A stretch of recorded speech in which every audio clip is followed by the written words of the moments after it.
Manne quotidienne d'aujourd'hui, samedi 24 août.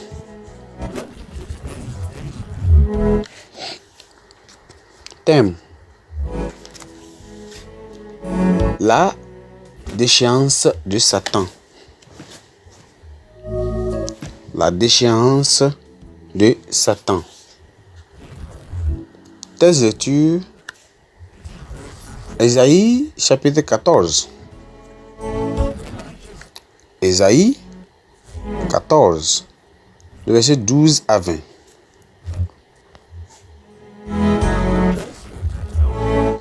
Te voilà tombé du ciel, astre brillant, fils de l'aurore.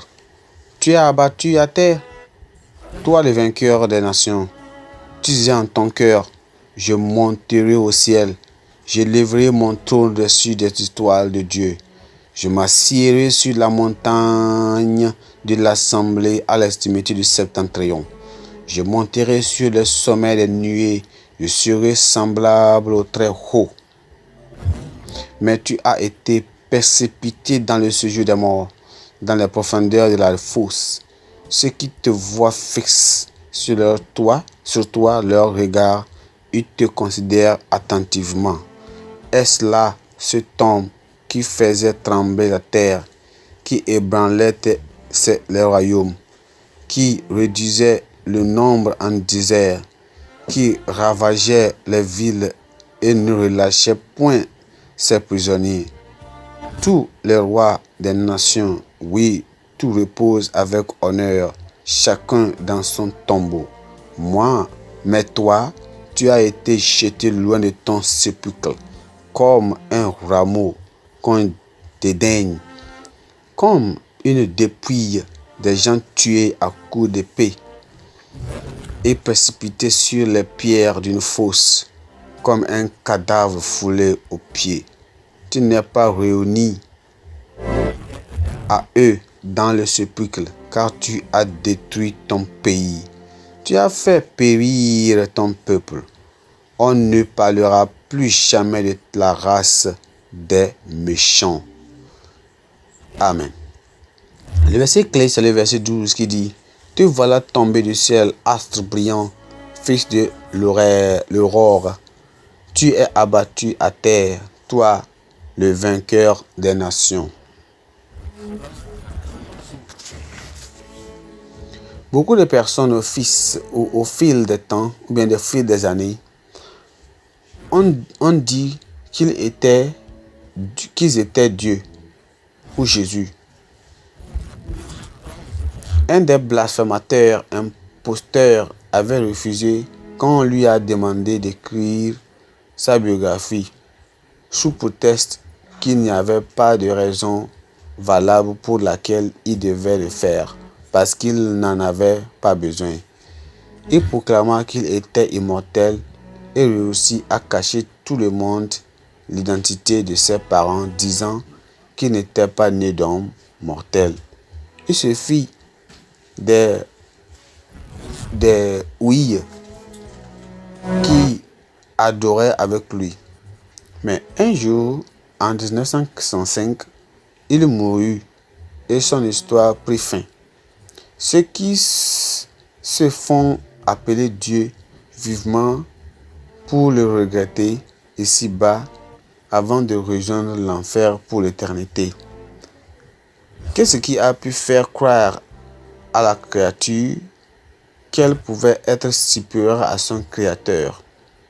Satan était emporté par sa beauté resplendissante et son orgueil. Il fut le premier à manifester son orgueil envers Dieu, le premier à vouloir rassembler au Très-Haut, le premier à vouloir contrôler son créateur, le premier à vouloir monter jusqu'au ciel, monter jusqu'au ciel, le premier à être déchu et précipité sur terre parmi les créatures de Dieu. Son jugement et sa précipitation sur terre ont été prononcés par Dieu lui-même.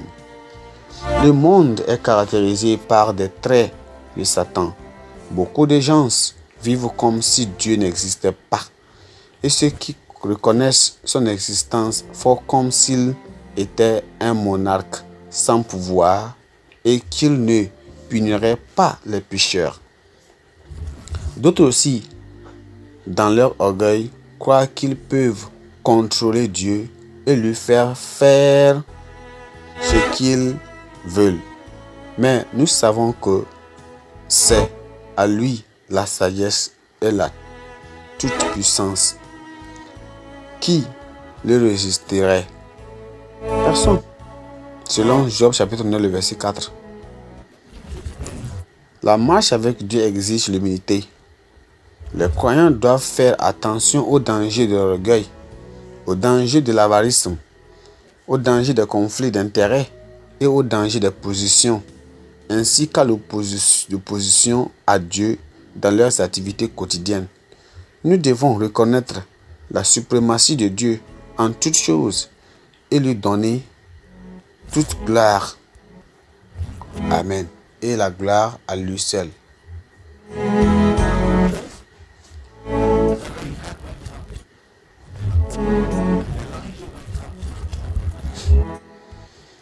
Pensée du jour.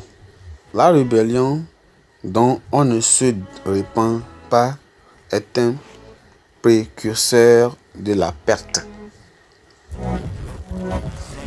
La rébellion dont on ne se repent pas est un précurseur de la perte. La Bible en un nom. Daniel chapitre 12 et 11. Daniel chapitre 12 et 11. Amen.